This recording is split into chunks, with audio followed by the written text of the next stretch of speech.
ولی کی پہچان یہ ہے کہ ان کا چہرہ دیکھنے سے خدا یاد آ جائے. ولی کی پہچان یہ ہے کہ ان کی زندگی کا ہر لمحہ سنت مصطفیٰ پر گزرے.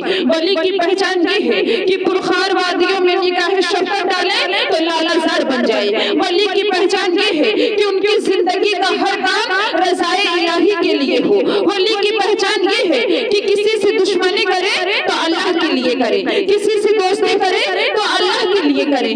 ولی کی پہچان یہ ہے کہ نعمتیں ملے تو بھی شکریہ ادا کرے, اور اگر نعمتیں نہ ملے تو بھی شکریہ ادا کرے. ولی کی پہچان یہ ہے کہ ہر حال میں رضائے الہی پر راضی رہے. ولی کی پہچان یہ ہے کہ کسی بھی حالت میں زبان پہ شکوہ و شکایت نہ لائے. اس لیے کہ جو اللہ کے ولی ہوتے ہیں, جو اللہ کے ولی ہوتے ہیں, جو اللہ کے چاہنے والے ہوتے ہیں, وہ صبر و شکر کا سراپا اور مجسمہ ہوتے ہیں. حدیث قدسی ہے, اللہ تبارک و تعالیٰ کا فرمان ہے کہ جو میرا ولی ہوتا ہے میں اس کا پیر بن جاتا ہوں جس سے وہ چلتا ہے. جو میرا ولی ہوتا ہے میں اس کی زبان بن جاتا ہوں جس سے وہ بولتا ہے. جو میرا ولی ہوتا ہے میں اس کا کان بن جاتا ہوں جس سے وہ سنتا ہے. جو میرا ولی ہوتا ہے میں اس کی آنکھ بن جاتا ہوں جس سے وہ دیکھتا ہے. تو ناظرین معلوم ہوا کہ ولی کا چلنا حقیقت میں خدا کا چلنا ہے. ولی کا دیکھنا حقیقت میں خدا کا دیکھنا ہے.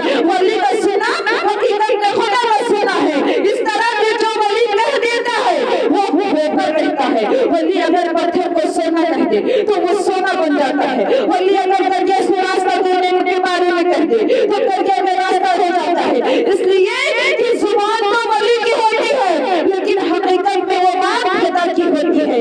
اس لیے جو ولی کہتا ہے وہ ہو کر رہتا ہے. کہ ایک وقت حضرت رابعہ بصری رضی اللہ تعالیٰ عنہ دریا کے کنارے سے جا رہی تھی کہ ایک اللہ کے ولی اپنی کرامت دکھانے کے لیے دریا پر مصلی بچھا کر نماز ادا کرنے لگے. جب وہ اللہ کے ولی دریا پر مصلی بچھا کر نماز ادا کرنے لگے تو حضرت رابعہ بصری رضی اللہ تعالیٰ عنہ بھی اللہ کی ولیہ ہے. آپ بھی اللہ کی ولیہ ہے. آپ نے اس ولی کے سر کے اوپر فضا میں اپنا مصلی بچھا کر نماز ادا کرنے لگی. جب اس ولی نے دیکھا کہ اللہ کے ولیہ رابعہ بصریہ میرے سر کے اوپر فضا میں نماز ادا کر رہی ہے تو وہ بہت تعجب ہوا اور کہنے لگا کہ آپ کون ہیں, آپ کون ہیں. حضرت رابعہ بصری رضی اللہ تعالیٰ عنہ آج انکساری سے کہنے لگی کہ میں ایک اللہ کی بندی ہوں, لیکن جو تم نے کر کے دکھایا, جو تم نے کر کے دکھایا یہ ایک مچھلی بھی کر سکتی ہے,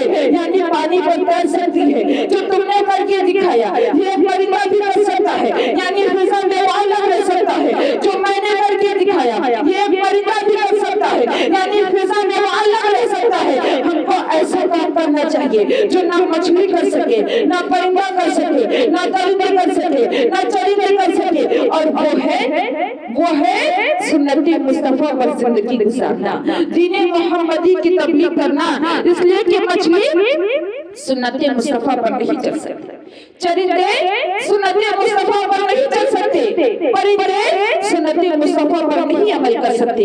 لہذا سنت مصطفیٰ پر عمل کرنا ہی معراج انسانیت ہے. تو کسی کو زمانے کی خوشی ملی, کسی کو زمانے کی خوشی ملی, کسی کو جہاں کی حکومت ملی, قربان جاؤں میں اپنے مقدر پر. مجھے محمد صلی اللہ علیہ وسلم کے امت میں جب ہم ملی